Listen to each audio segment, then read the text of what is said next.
Welcome everybody back to another Boldcast reaction. I'm Carson. I'm Lindsay. And this is Dungeon Meshi episode 10. Let's check it out. Leave a like and subscribe.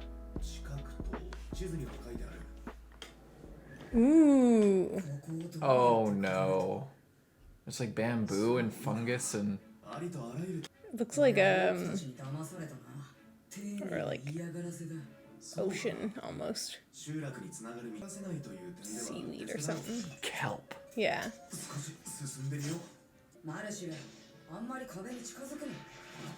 Oh.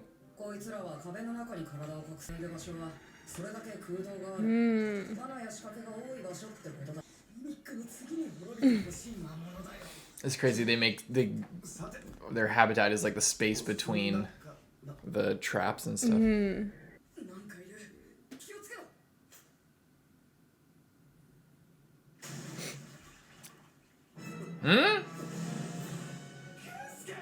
Oh. Kensuke! Oh. What? Oh my god! Oh. Oh no. They steal your weapons? Ambrosia is her staff. What now? If they take his cooking pot. You guys don't have a knife? Chillchuck, you don't have a knife?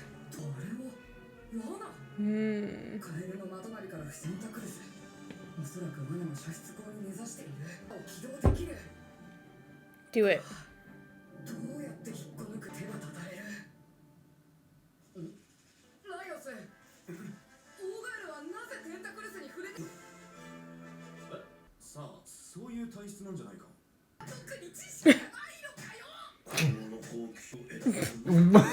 Wow.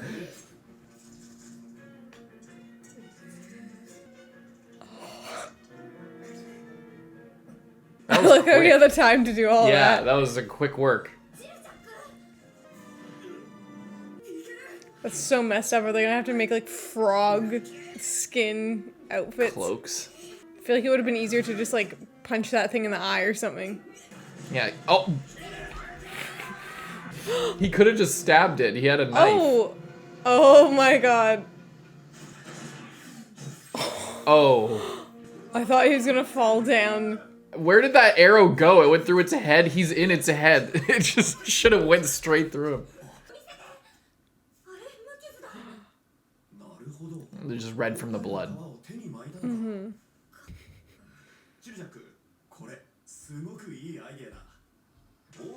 I wonder if the orcs had this. They must have had something like this. I think I have like fried frog legs. Oh, maybe. He's already on it. Yeah, these tentacles, a lot of them are edible then. Like, this is a huge... Is he making like... He's making... like tentacle gnocchi? Yeah. They're gonna be giant. I like how he's making, he's like not making the food for once. This is gonna look like when Jiraiya and the three kids had their frog outfits randomly. Ooh. Yeah, it is like gnocchi. Did you guys all just do this on the stairs? Yeah. Okay, the food looks good. It looks really good.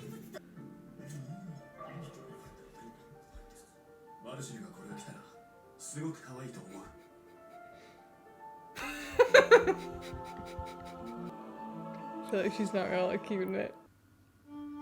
Like Senshi. She looks pretty cute in it with her hair. Oh my god. I like they sewed the eyes. You see that? They just had to get the little eye things on. Yeah. That would be pretty gross. It looks so beautiful though. And they got their pasta too. Ooh. New Lundo. But hopefully not that bad. New Lundo is pretty bad. I like how this is just made up of the leftovers of the other one. Oh yeah, it's like tied at the top. Yeah, and it's like stitched with multiple different of them.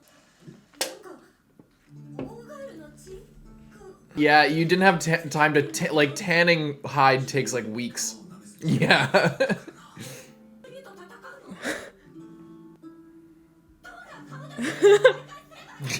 He's just like, what is going on? Why are you all wearing disgusting, stinky frog skin? Whoa. Ooh. Is he going? Are they in the painting world, like, or like in the past? I guess. I think they just maybe have a portal back to their house. Oh yeah, maybe.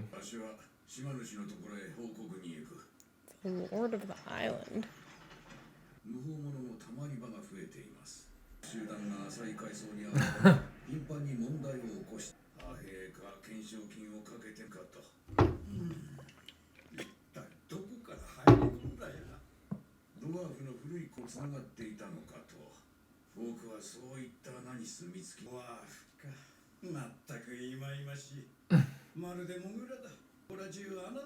Wow. 東西に分かれ争った時代、ドワーフたちはこの地に潜むのを待ったという。戦争が終わっても黄金の都を飲み込み、迷宮と化した。拡大し続けているのも僕らの生き方。That makes sense why Senshi's so familiar. But it can't be trusted. 別の者が手を加えたこの迷宮の主、狂乱の魔術あることは間違いないでしょう。そうエルフなのか。It's the elf, is the court elf from the past. Maybe. 西のエルフたちから文が届いた。宮は我々の遺産である。返上しろと。 The one on the left looked like Marcel. 土地を持て余したのはあちらではないか。無視で結構。一応終わった土地だ。それはできない。島ごと奪われますぞ。それは困る。には莫大な財宝が眠っているはず。島主だ。ここではありません。迷宮にかける術です。魂を肉体に固定。Yeah, like what they were discussing last episode. Yeah. What tethers This the is like body, crazy the soul of the magic. body, yeah. World-class magic. こちらが所有していると気づけば、エルフもようやく対等に、いや、話をする気になるはずです。そうか。So give me more money and let me explore. 迷宮の主が所有しているでしょう。つまり地味者の支援をしろと、その通り。からの出土品を買い叩かず、財はためずに補助。なかった。多くに受けよう。 Oh, oh no. 時間を稼ぐお手伝いを。 That's bad. Because there aren't people going through saving the orcs who are dead, right? Yeah. Nobody's casting Revivify on the orcs. So they're going to go hunt down all the orcs and then they're just all going to suffer for eternity until the dungeon's destroyed and they're all going to just die.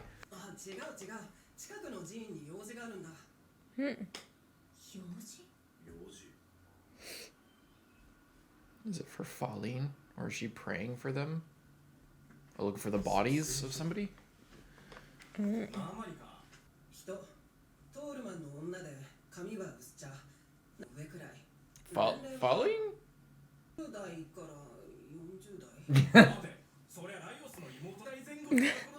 Dwarves, they don't have any concept.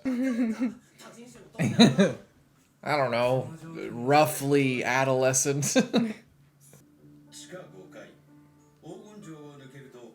It's nice for her to check to see if she was there. Yeah.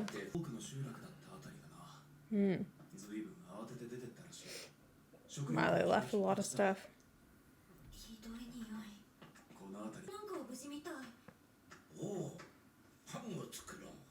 Are you sure that... I would be scared of that flower being all, like, moldy and shit. Yeah, they stole all your vegetables. I think it's okay if you take some of their flour. Oh. Ew. Oh, recent destruction. Wargs? From the dragon. Oh, shit. Will it be back?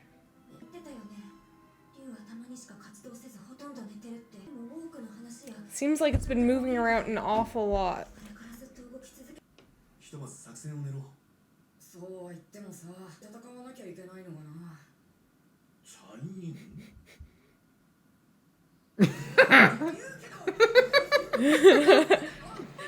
I don't know what you expect me to do against a I'm dragon. trying to make this really clear for you. はどうやって竜を倒していた No. 場合と竜の種類パリンが炎や怪我を防ぐ魔法を唱えこれと生にシュローで足止め爆発魔法で弱らせ隙を見てシュロー大体その Well, we don't have more than Two half of those people anymore. The key players are missing. からできたただし首の下唯一致命傷を与えられる激鱗そこを突き刺せば勝てるそのレッドドラゴンはどの程度 About the size of this city block. He's already planning about how what they can cook up with the dragon. まさに竜が頭 I bet the dragon won't taste very good. ここから竜の首に飛び移るというのは Well, how would you know it's gonna come right there? Because it came through here. It might not Maybe come it's through on here a... again. I don't know. They're already planning on fighting the dragon? This is crazy. You guys can't do this by your... Like, we gotta wait for that other crew to come through that keeps dying every 2 episodes. Yeah. 頭を狙うのではなく炎を爆破するのは Drop a building on it. 間にまたその I don't think that'll... Honestly, I don't think it'll do very much. Yeah. Especially if it just plowed through this bridge and like didn't bother to move. It'll do like 4d6 bludgeoning damage. 不可能だ工夫すればもっと体力を消費させられるなるほど手伝えるそういや戦士の鍋がすごい金属だってなかったかなんだっけ竜のなんか竜のなんとかを砕くとか That's something. Well, Ooh, his cooking knife. He can make the oh, he can make the finishing blow then if he has a knife made out of it. Look at them planning.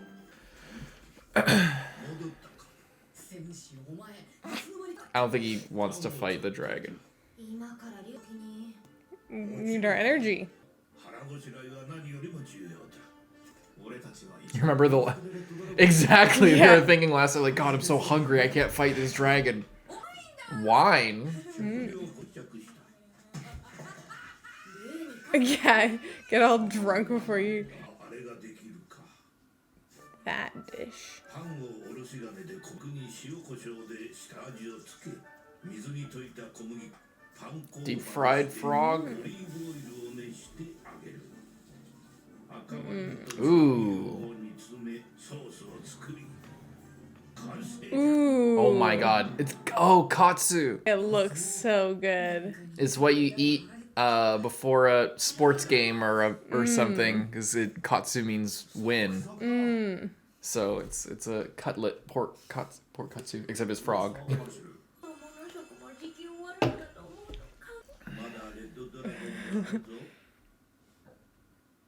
なんというかみんなに言っておきたいではここまで来れなかったと思う Me You definitely too. couldn't. 本当に水知らずの俺たちに親切にしてくれた It's crazy that he just came along with them, you know? 的にも救われた He's the best character. 君がいなければ遠回りを重ね何よりも頼もしかったそして何しろ I love in the middle. They're all in the middle of eating. 来ると言ってくみんな本当にありがとう間が悪い Oh no! Already? Wait.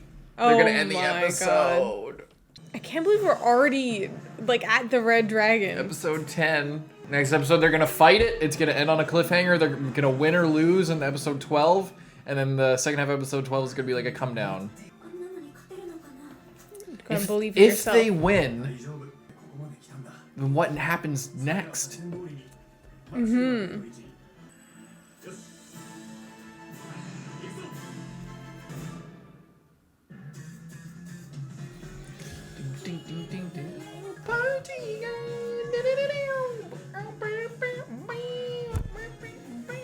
One sec. I just want to check to see. How many episodes? Yeah, I thought it was 2 core.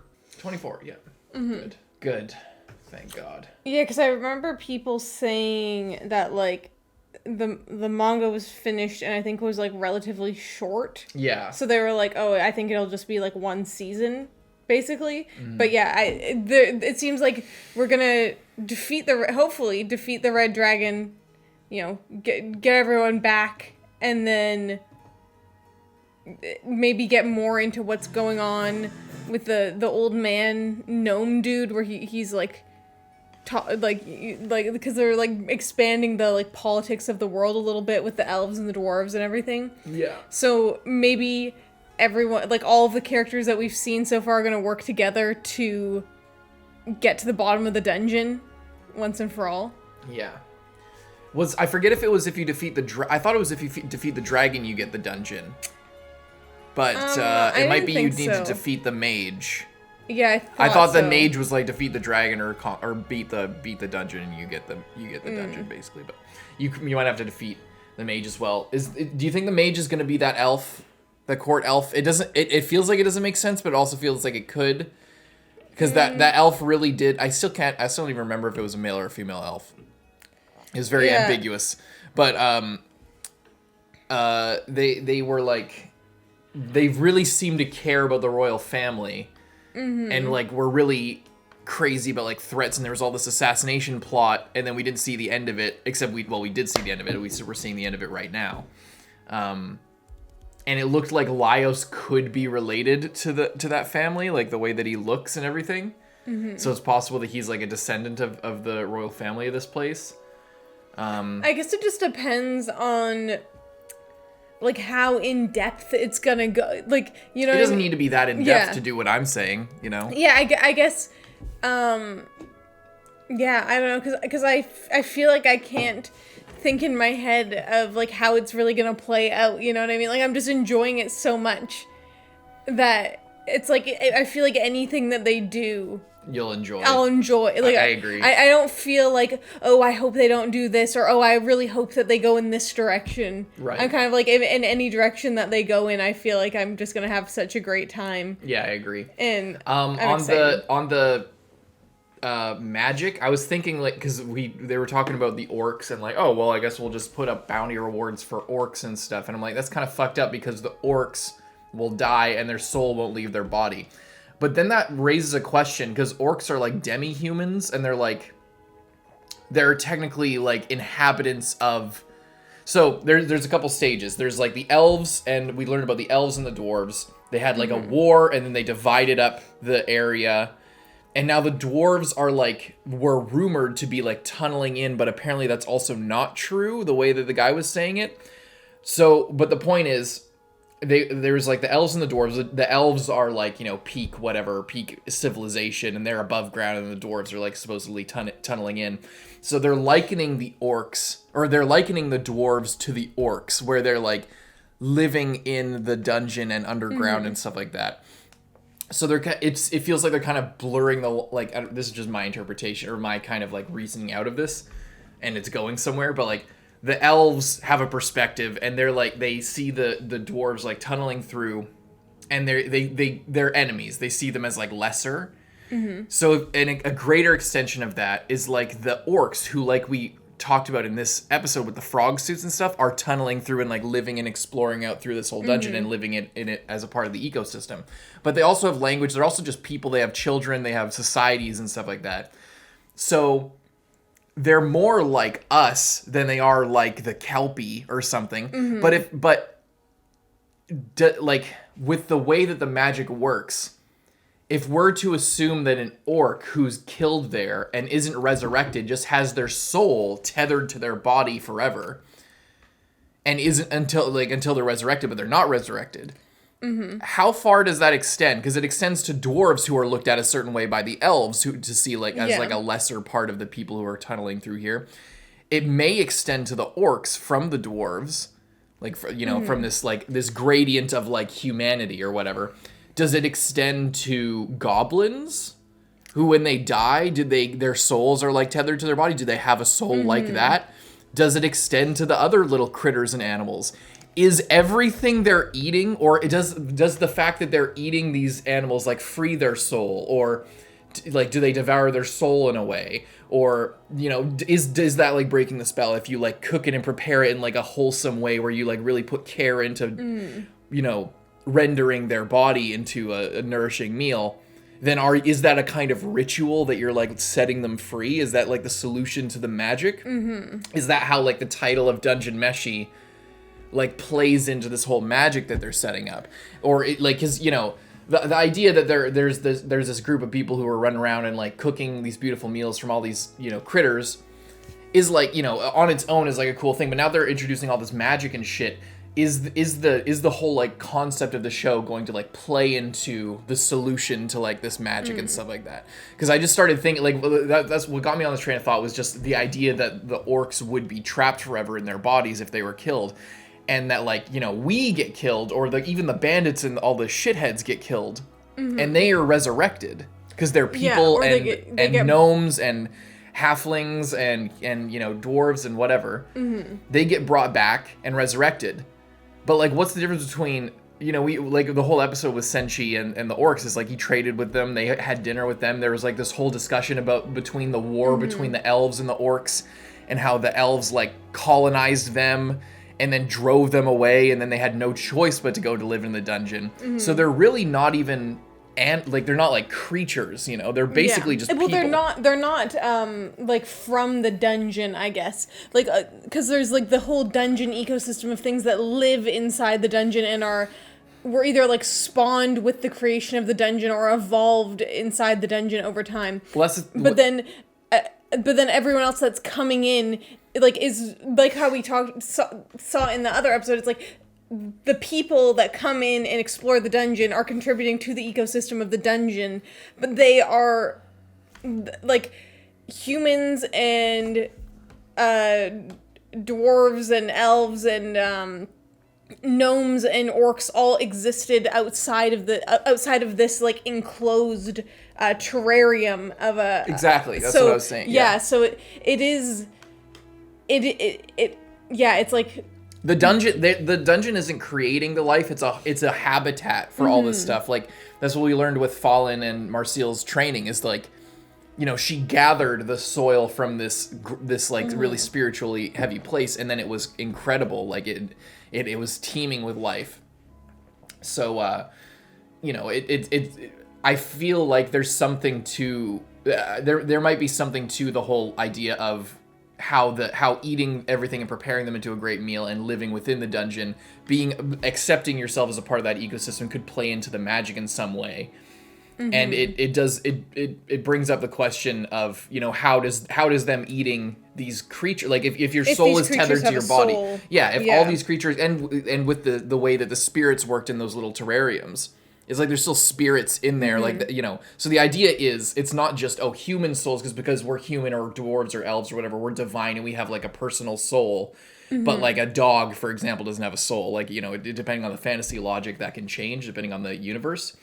But the way that the spirits seem to be working in that example as like a microcosm, it's down to like a microscopic level. This like spiritual energy is flowing through everything, and everything kind of has some kind of a spirit or a soul.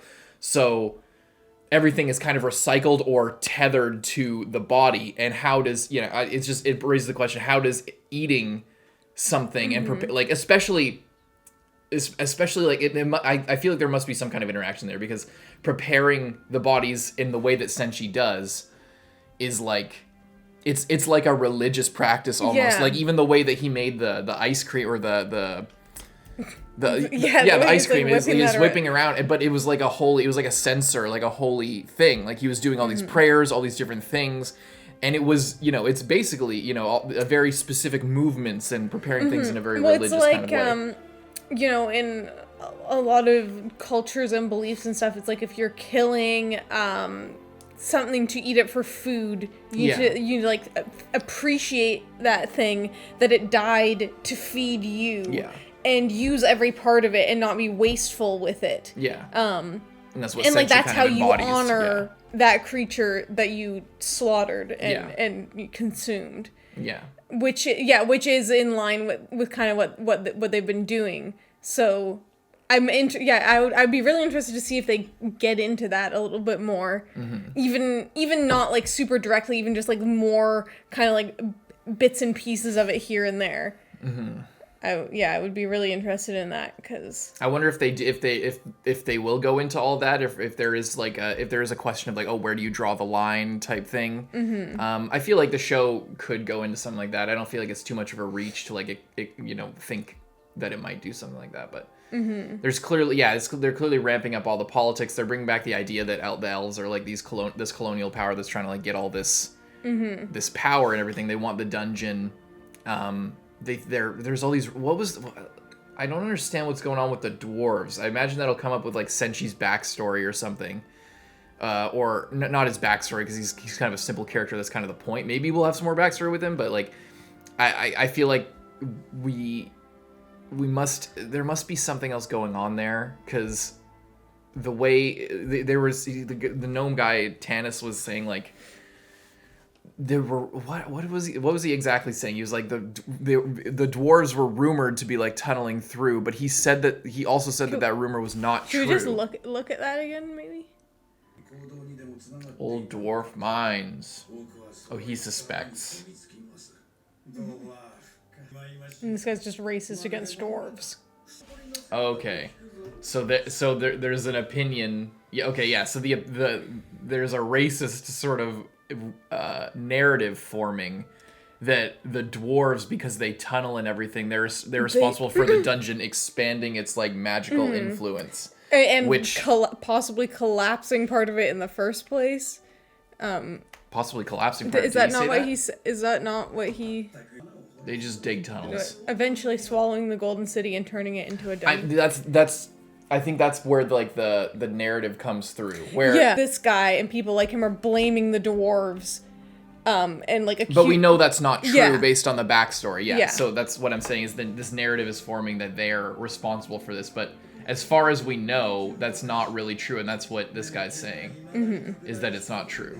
Anyway, so there's like an incorrect, well, as far as we know, it's incorrect, because, you know, everybody's blaming the idea that this is all like a crazy hellish wasteland underground on the dwarves, because the dwarves are underground, so they're like, oh, well, the dwarves must have made it worse or did it somehow and like, you know, brought everything. But we know that it was that the mage is likely an elf. And the elf that we know was around in the past before the Golden City was all fucked up was the court mage, wizard, bard person. And it could be somebody else, but we don't know. And it's again, the elves are being built up as kind of like a colonial power as well. Like, but it was brought up with the orcs and how they treated them. But then it was also brought up with the dwarves, and it seems like it's the exact same story. Like they drove them out of their lands and underground, and how subjugated them. They take over the land, and they're like, "We don't know what to do with this land. Let's give it to the humans, and they can do it." And then they're like, "Actually, just kidding. Now that there might be something valuable there, we want it back." Yeah. So they're just seem to be pretty terrible all around. But I really do like this thing. Where we have this guy that is clearly somewhat uneducated about the dungeon. You know, he is paying people to go in there and stuff, but he's clearly never been in there and doesn't really know anything about it. So he has all of these like different ideas, like, oh well, you know, all these dwarves, I think they must be responsible for this. And then Gnome Grandpa is just like, yeah, that's not really true. But let's move on, because I'm not gonna debate that with you, you know? Yeah. Well, he was more like, that's not true, and this is why it's important that it's not true, because the elves are, you know, perpetuating that. Here's evidence that they're doing that, and he's kind of, I think that Tanis I think his name is Tanis. I think so. That he just, I think all he wants is just magical research, and he wants to explore the dungeon and learn about magic and stuff like that, and further his own studies, like as far as his personal goal. He has a grudge against elves or something like that, but he's kind of personally invested in that way. This guy is clearly like a puppet sort of governor that is that the lands were given to him. This whole island, he's kind of like the lord and the appointed ruler of all of this stuff, but he has no real power. He has no magical power. He has whatever family name he might have had. It doesn't really matter. If the elves come, they could just take away everything that he has. So that's why he's, you know, he's so he looks really worried, because he should be, because he has the only hope that he has is if he keeps paying adventurers to go down there, find out the secrets of all of the dungeon, and then, you know, keep it to themselves or to the people of the island or to him in some way, like have him have ownership of it because he like sponsored these adventurers, so that the elves don't have it, so that he can have some kind of negotiating power when they come back to like review him, basically. Because if they come back and they get all the magic power out of the dungeon, whatever it is, with the secret treasure, the One Piece, or, you know, just control over all of the magic that's down there and the spells that might be cast on it, then if they take that out from under his nose, then he has nothing, and then they can, you know, just say, well, fuck you, we'll just put somebody else in charge. So he's obviously very worried about his own station, as he should be. But it'll all depend on if our crew can beat the dragon and get further down and learn more about the mysteries and get Fallen back. Yeah. One thing I really loved about this episode is I loved like wearing the frog skin. That was awesome. To not be affected by the tentacles. That was so smart. And I love as well that we kind of had something previous to this that kind of set this up with I guess they were like tentacles, like those root things that came down previously and attacked them. Was that last episode or the one before? Episodes ago. But where we saw that armor doesn't really help you against that. So we see like, oh no, there's nothing that you can do against this kind of thing because it can like just get in any crack and just ruin it. So that I love that, because then when they get the frog skin, it just makes so much sense. And it's not like, well, you were already wearing clothes, how could it hurt you? You know what I mean? Yeah. I love it. They're like, oh, you look so cute in it, trying to hype her up. And I also love how it was just like like they kept it realistic with it just being disgusting and sticky. Yeah, because so often, like if you're playing a game or something, it's like, oh, you just like do the press square or press X to skin animal, and then you just like go to a crafting bench and then turn it into a coat or something. But that's a process that takes weeks. And it's a very dirty, disgusting process if you do it, like, canonically and not with modern technology. Tanning hide is, like, the grossest fucking thing that you could have done back in the day. And it takes a long time because it's like you disinfect it, but it's like, yeah, you rake it in shit, basically, day after day, and then leave it out in the sun to rot and, like, dry out. And, yeah, it's not great. Especially something like frog skin. Yeah, so in this case, it's like, and well, it being fresh probably helps. If it was tan, maybe it would lose the ability that like protects you from that. But yeah, I like that they add that, even if it's a small thing, because they clean up like instantly, because they have like magic to clean themselves, I think. And I love that Laios was like, he got so excited. He got so excited about sewing the stuff. Yeah. And it was like the cooking, sewing montage, and how she's like, you guys finished before I could decide which of you to stop. Yeah. That was that was really good. And I just love this angry face of her in the frog suit. It's so funny. She has no choice but to put up with it. Yeah. I love it. Sick. Leave a like and subscribe. We'll see you guys next week. I'm Carson. I'm Lindsay. Bye-bye.